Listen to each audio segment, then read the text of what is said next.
Puripok. I thought I'd make a brief introduction on how to use Paint Tool Sai. There's probably a lot of videos out there already, but I figure I've been using this program a few years. To any fellow artists who might want to look into a good art program, I love it. I love the setup. It's very intuitive. I'm just going to go through some major points. If you just happen to have downloaded it and you open it up, you'll see something like this, and you notice we're right here on the side, layer 1. So you can add different layers to the artwork here, which is standard layers, or you can also add line work layers. Now there's a tremendous amount of icons here.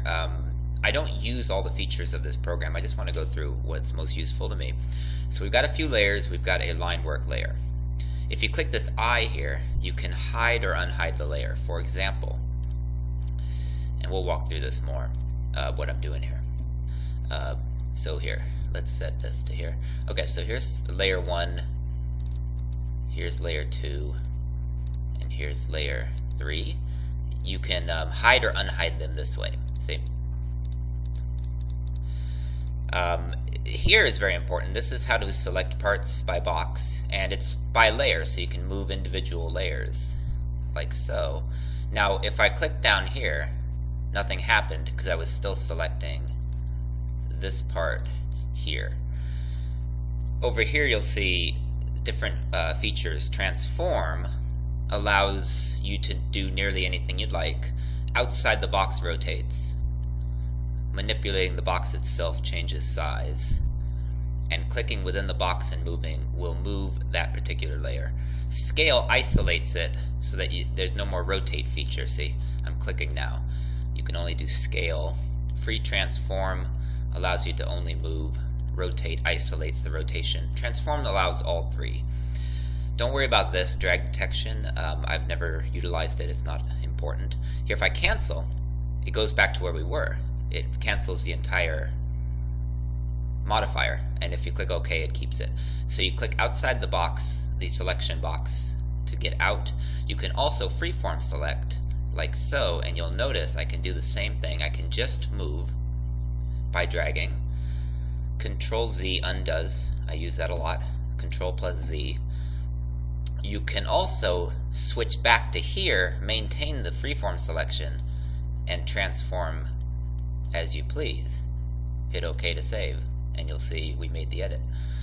Now, there are various art tools here. Sketch and pen are very similar.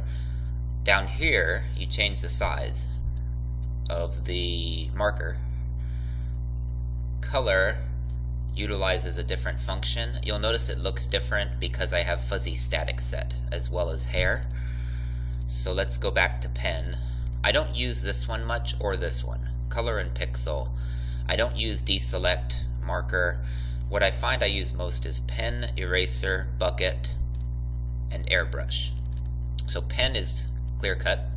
Although here there are a variety of different types of marker. For example, chalk has an interesting effect. Fuzzy static can come in handy when drawing snow, for example. So let's do that. You'll notice next to it you can affect how critical that plays a role on that marker. So max effect 100%, 50%, 10%. You'll notice less effect of that filter. No texture. You can change the texture, for example, like so, and you'll notice excuse me, unlike changing the actual marker style, it maintains the simple circle style, so the edges are still clean, but throughout the drawing there's these little grainy effect which was contributed by dirt, and again, less impactful. In fact, that's barely noticeable at 32%. So I'm going to undo that by hitting Control plus Z. Let's say I want to modify this part of the layer. I can preserve opacity here. And let's say I want to add some striations. So let's go into something that has striations, like stringy. What I can do here, watch. See what I did? If I unpreserve opacity, it adds like so. But if I preserve opacity, it only affects art on that layer. Very useful in Paint Tool Sai, as you can see. Let's leave that. Unlock. Texture. Let's go to the red line. I can change the texture. Let's first thicken the red line. Select, transform, make it easier to see. Unselect. So let's make it have a texture of dots. Very subtle. See, there's little dots here. You can increase the impact. See, look. And then you can increase the scaling. So let's try a different one. Let's try Vine. So here's Vine effect. Automatically pre-populated from Paint Tool Sai. Changing intensity with this bar here. Changing size of scale. All isolated to that layer, which is now labeled with texture. Let's say I want to flip the entire image. We can go under Canvas, flip horizontally. It's now mirrored. Let's say I want to change the size of the canvas I'm working on. Change size. You can do it by pixel or percentage. Let's change the canvas to 80% of original size. See? Doesn't change the size of the image. Let's change it to less. Let's change it to 50%. This here shows which part will be stretched. Let's do it from the center. So it cut off the picture which is here. Let's say I want to merge my layers into one image. That's this button here. Merge down layer. Let's make all three layers one single layer. Here's move. So I didn't use this because I don't know where it is here. It's cut off the edge of the canvas, and so we'll use move. And we know it's up here, so I'm just going to move it into our view until we're centered. Zoom and angle can be used with without having to click here. When I zoom out, I'm rolling the roller ball on the mouse, and when I zoom in, I'm rolling it the opposite way. Typically, whatever I'm drawing is with left click. However, right click is very useful because right here we see it changes color selection. So without having to use the dropper tool, I can click anywhere I'd like. Red, cyan, green, and it will automatically select that color. Modifying color is easiest done here. I turn off these. I don't find them useful. I just use the color wheel. The outside ring refers to the hue, and the inner box refers to saturation. So if I want to, for example, add shading, let's shade this line in the background, this red one. It's all one layer now. What we can do is preserve opacity. We can move our line work layer down or up by dragging underneath. And now let's shade it with a gray light cast. So we'll select a basic gray. And now vector, I call it vector tool because I believe in an older patch they called it that. Now it's called line work. It has some other options here. See, here we have the pen, the eraser, airbrush. Airbrush, by the way, makes things very faint. This is locked, so nothing happened. So we unlock, see what airbrush does, and then undo. So airbrush does that, and you can modify intensity of the brush, light, lighter. But going back to line work, we have pen, eraser, we have something called weight, which I'll get to. Curve and line are the two most useful. If I have a rough image, let's draw a rough picture here. Let's say I'm making a sketch of a cat. Notice it's broken because I haven't changed stringy and dirt. First, we're going to undo, transform this back to simple circle, no texture, change line width to 9 or 4, and draw a very, very, very, very rustic cat here, just for illustration purposes. It's just a sketch, let's say. Let's make it kind of interesting looking. Very, very rough sketch.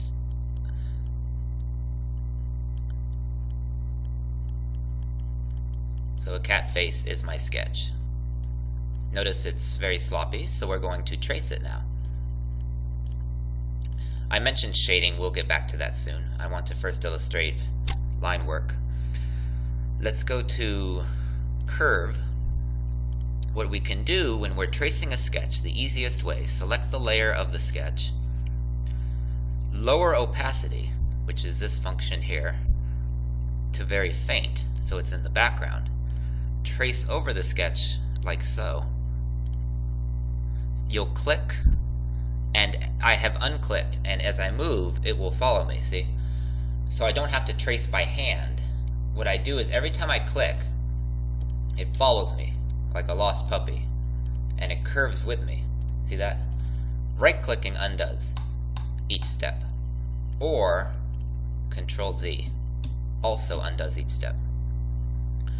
As I click along, it will follow me into a curve. So the head is, I need to curve more like so, for example.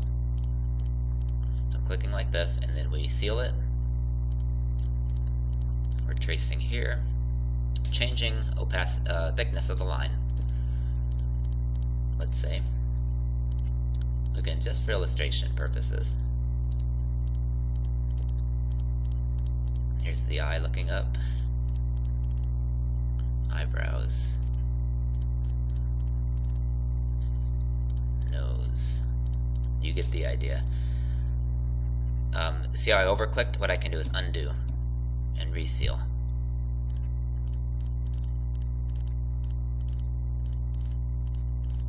So click, I'm going quite rapidly, but you get the idea. Every time I click, it follows me.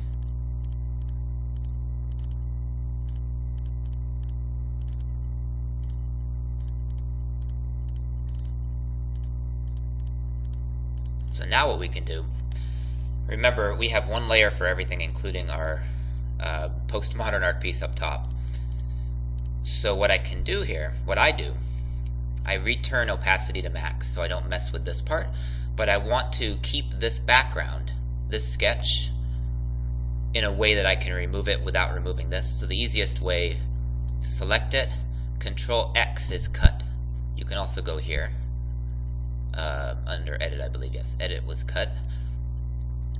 Control V is paste, and now what it does is as you paste it, notice it automatically formed a new layer. So we have now two separate layers and the trace, and as you can see we've traced over it, so we're going to delete the sketch with this button here. Deletes the entire layer. Boom. Now we want to shade this masterpiece we made, and that's where we'll actually shade this part here. Let's show you that. Add a new layer. I like to start with a line work, and then whatever layers you need. Let's make two layers. Bucket tool stains an entire region. Let's give it yellow eyes. Here impacts how precise the color staining is. If we go here, it's going to stain the entire image, watch. I knew it would, because it's so imprecise that it just stained through all the lines. Here, especially here, we get artifacts like a JPEG from MS Paint because it's extremely precise, so any color variation will not be stained. So we go roughly here. Anti-aliasing is convenient because it transitions our color into the line work color for us. Oh, we were doing the eyes, that's right. So notice what happened here. I can either do this, but then I get these artifacts, or I can just fix my mistake because the black didn't go all the way to the end. So we can clean up the lines. This is a good way to check if your lines are clean. And we'll go back to this layer, and we'll stain the eye yellow now. Sometimes this happens, I just go like that, or you can by hand draw it in. That's even easier in many cases, to be precise.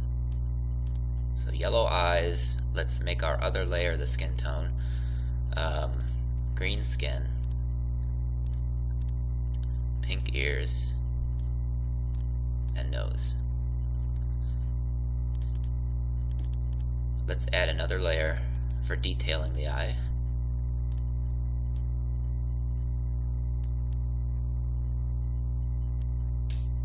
Cats don't have eyes like that, they have eyes like this.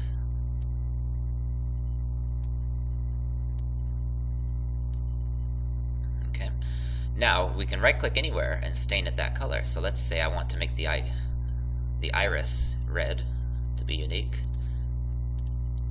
Notice what happened, it's stained on top of it because I'm still on this layer. Because this is set so, we would have to set it down to here to be less impactful. You see that? Not a clean way to do this. So instead, what I like to do, the line work remains as a transparent layer. In other words, anything that's not the line work is transparent on this layer. And so we don't need to worry about it casting the white back down onto lower layers. And you'll see what I mean. Let's go down to this layer and stain it red here. Notice, not a good stain system, so we'll increase color difference. Keep anti-aliasing.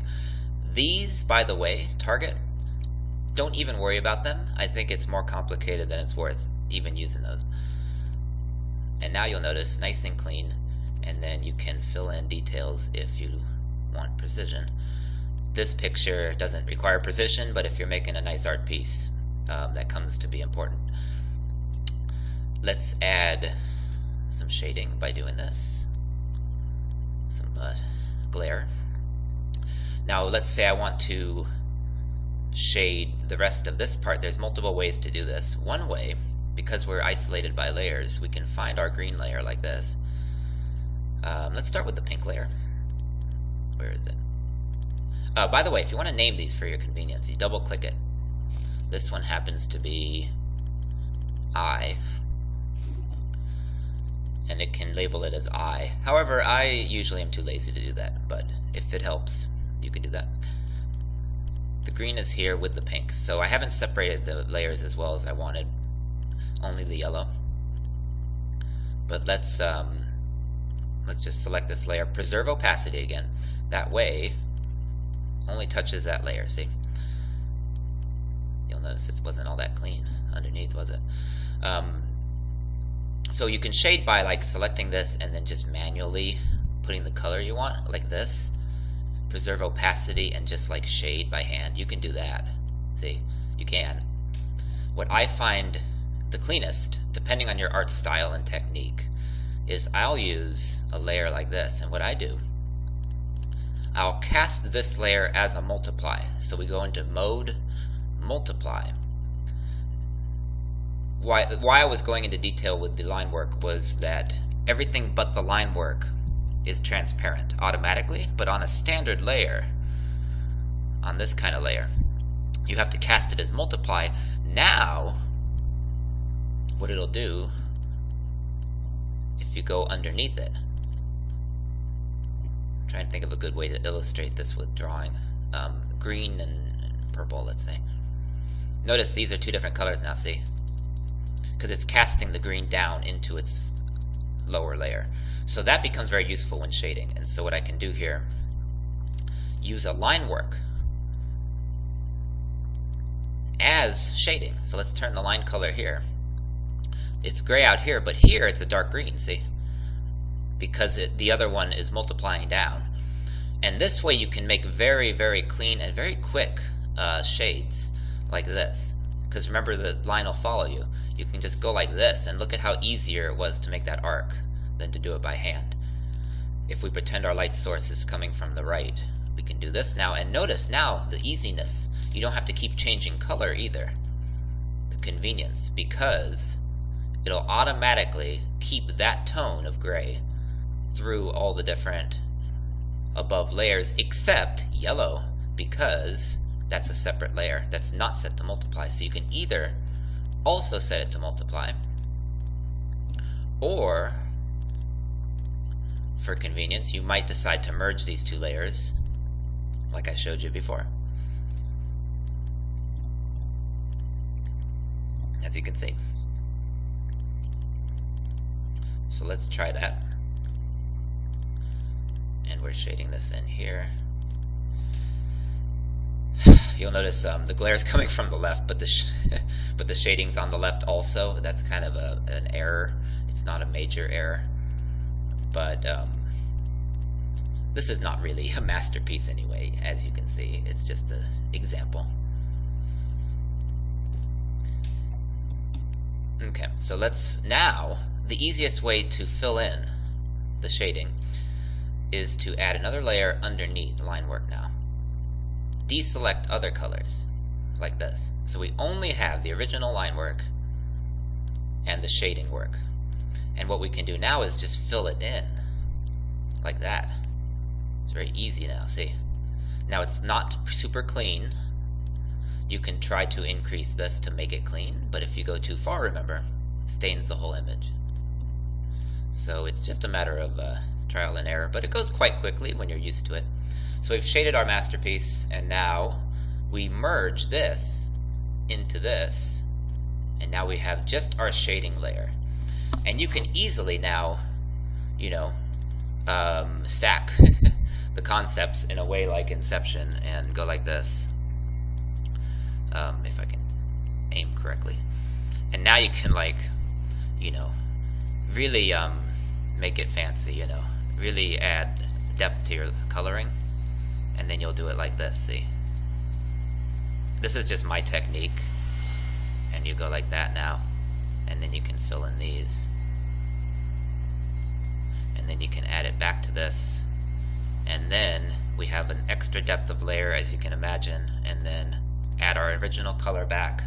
And see how easy and quick that was. You can imagine when you get accustomed to it. It's quite quick and cleaner than drawing this all out by hand, you know.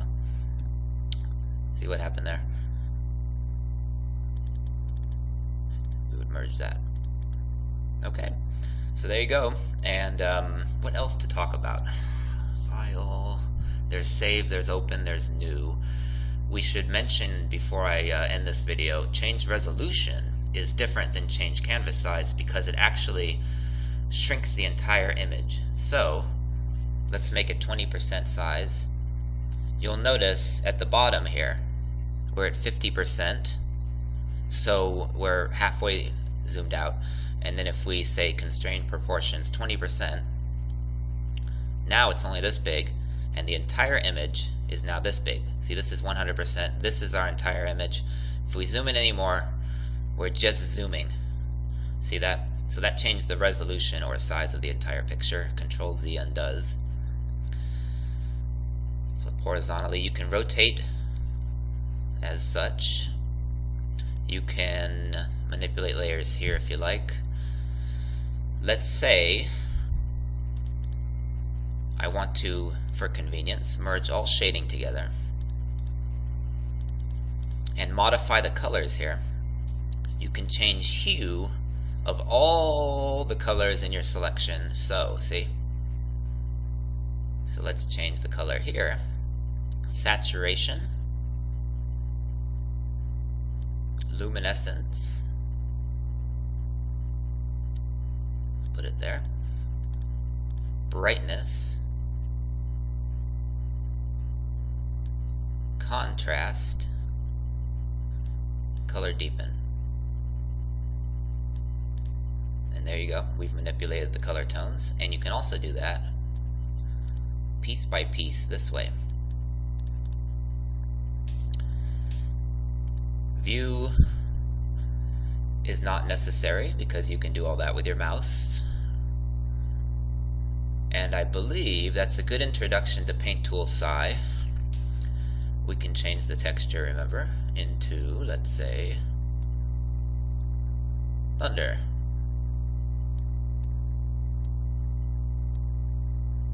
And transform it by selecting all the layers as one. Whoops, see what happened there?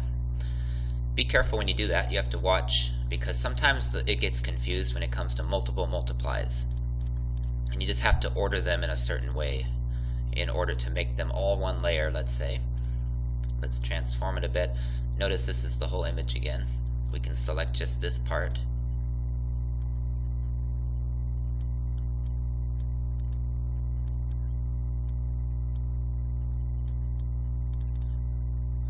It's beautiful. I hope you learned something today, guys, and this will go on exhibit in the next few weeks because we've created a masterpiece today. And I hope I went over a good introduction, and you all have a good day.